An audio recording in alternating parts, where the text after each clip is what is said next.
A knock at the door, the most ordinary thing in the world, until it happens at the wrong hour and the wrong thing is standing on the other side. 3 people learned that lesson the hard way. These are their stories. And if you are listening to this alone tonight, check your locks before we begin. Story 1. This is the story of Amanda, a 31-year-old from rural Georgia, home alone with her 2 young children on a Tuesday night in January, when knocking started at her back door at 1 in the morning. A man's voice, calm, polite, saying his truck had broken down. But the voice kept shifting, subtly, like something adjusting it, trying to get it right. And when Amanda looked through the window, the man standing at her door was facing the wrong way, his back to the door, knocking behind his own back. My name is Amanda. I am 31 years old. I live in a farmhouse in rural Georgia with my 2 kids. My husband works offshore, 3 weeks on, 1 week home. On this Tuesday, he had been gone for 11 days. It was January, kids in bed by 8:30. I stayed up until midnight, then went to bed myself. An hour later, the knocking woke me. Not the front door, the back door. 3 knocks, firm, deliberate. Then a voice. "Ma'am, sorry to bother you. My truck broke down on the road. I just need to use a phone real quick." A man's voice, southern accent, polite. The kind of voice that sounded practiced, like someone who had said those words many times before and knew exactly how they needed to sound. "I have a phone right here," I said loudly. "I can call someone for you. What number do you need?" Silence. Then the voice again. "I appreciate that, ma'am, but if I could just come in for a minute, it is real cold out here." I noticed something in that second sentence. The accent had shifted slightly, like someone turning a dial, adjusting. "I am sorry," I said. "I have children sleeping. I cannot open the door." Silence. Then the knocking again. Slower, more patient. "Ma'am, I really need to come inside." The politeness was still there, but something underneath it had shifted. Something that made the hair on my arms stand up. I moved quietly to the back door, did not touch the handle. There is a small window set high in the door. I stood on my toes to see through it. I turned on the back porch light and looked. There was a man on my back porch. Large, dark jacket, but facing away from the door, his back to it. His face pointed out toward the dark yard, and his arm bent behind his back, knocking on the door behind him. Like something that had learned about knocking on doors, but had gotten the details slightly wrong. I backed away from the window and called 911 in a whisper. The deputy arrived in 18 minutes. Empty porch, empty property. No truck on the road in either direction. Nobody. I have never told anyone the detail about the way the man was standing, because every time I try to explain it, I see the look on their face. The look that says, "That is not possible." I know it is not possible. I know what I saw. Story 2. This is the story of Caleb, a 26-year-old from rural Minnesota who spent 6 weeks alone in a remote logging cabin. Everything was fine for the first 4 weeks, until the knocking started on week 5. Every night at 2 in the morning. Different door each time. Front door, back door, side door. Then the windows, working its way around the cabin. Night after night. getting closer to finding a way in. And on the last night, all 3 doors knocked at once. My name is Caleb. I am 26 years old. I took a contract job with a logging company in northern Minnesota. The job required staying at a remote supply cabin for 6 weeks. Nearest town 40 miles away. No cell service. Satellite phone for emergencies only. 6 weeks alone in the wilderness sounded like a dream. The first 4 weeks were exactly that. Week 5 started on a Sunday night, 2 in the morning. 3 knocks at the front door, heavy, like a fist. I called out. Nobody. Look through the window. Empty porch, moonlight on snow, perfectly still. Monday night, 2 in the morning, back door, nobody. Tuesday, side door, nobody. Wednesday, front window. I looked through immediately. Something was just beyond the reach of the porch light, at the very edge of the darkness, a shape standing there. Then it stepped back into the trees, gone. Thursday, back window. The shape was closer. In the light enough to see, it was tall, human-shaped, looking at the window. It had moved from door to door, window to window, working its way around the cabin, testing each one, learning the layout.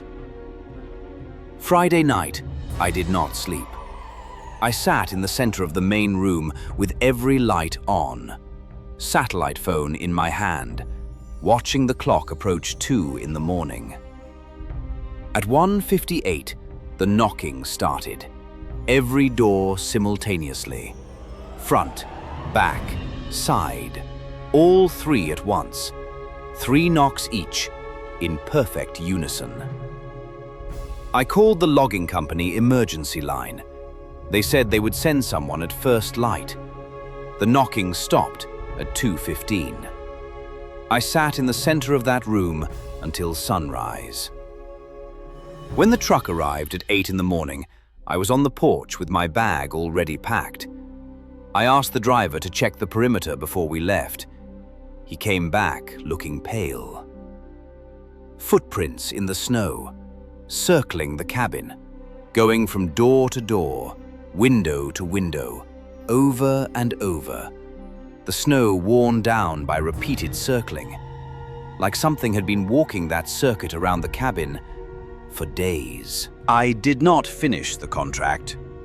The logging company mailed my final check. They did not ask questions. I think they already knew something was wrong with that cabin. I think they had always known.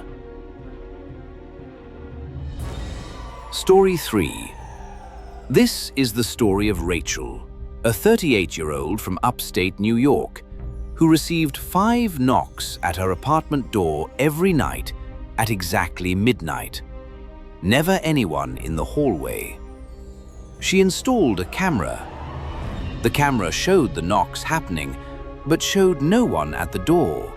No hand, no figure. Just the door moving with each knock. And then one night, the knocking stopped, and something started moving through her apartment instead. My name is Rachel. I am 38 years old. I have lived in the same apartment for 7 years. I am a practical person, a logical person. I was. It started on a Monday night, midnight exactly. 5 knocks at my door, crisp, evenly spaced. Nobody there. It happened every night that week. Same time, same number. Nobody. I installed a camera above my door. The next night at midnight, the knocking came. I checked the footage immediately. The door vibrated with each knock. 5 times, evenly spaced, and there was nobody there. No hand, no arm, no shadow, nothing. The door was being knocked on by something the camera could not see. The knocking continued every night for 2 more weeks. I stopped going to the door. I just lay in bed and counted. 1, 2, 3, 4, 5. Then silence. Then on a Wednesday night, it stopped.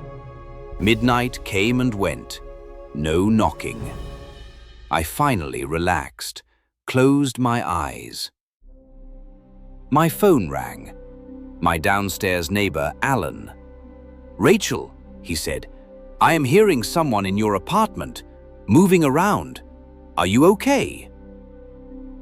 "I am in bed," I whispered. "I am alone." "Rachel," he said, "someone is walking around up there. Drawers opening, footsteps moving room to room." It has been going on for 20 minutes.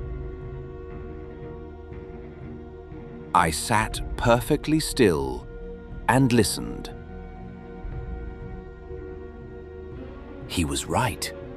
Footsteps moving slowly down the hallway toward my bedroom. A drawer opening in the kitchen. Footsteps again. Something moving through my dark apartment. Carefully, deliberately. The footsteps stopped outside my bedroom door. I called 911 in a whisper. The footsteps did not move while I was on the phone, just stood there on the other side of my door, waiting. Police arrived in 8 minutes, searched every room, every closet, every hiding place. Nobody, nothing disturbed, nothing missing. Every window locked from the inside. Front door locked with the chain on. No way in, no way out. The officer asked if I had been having any issues with the apartment. I told him about the knocking, the camera footage. He looked at me for a long moment, and then he said something I have thought about every day since. He said, "Sometimes things knock to get your attention. And when you stop paying attention to the door, they find another way to get it." 3 people, 3 doors, 3 things that should never have come calling. Amanda still wakes sometimes at 1 in the morning, lies very still, listens to the silence of her back porch. Caleb works in an office now, in a city. He thinks about those footprints in the snow sometimes, the ones going around and around the cabin, and wonders how many nights before the knocking started, something had already been circling out there while he slept. And Rachel moved out, but the new tenant called her 2 weeks later. Young woman, confused voice. She said she kept hearing knocking at her door at midnight. Always 5 knocks. Never anyone there. She wanted to know if Rachel had ever had the same problem. Rachel told her no. Some things you cannot warn people about. Not every knock is innocent. Not every voice outside your door is human. Some things that come calling in the night are not lost, not cold, not in need of help. They are looking for a way in, and they are very, very patient. So tonight, before you sleep, check your locks. And if something wakes you in the deep hours of the night, and you hear knocking at your door, count the knocks. Remember the number. Because whatever is out there, it already knows yours. Good night.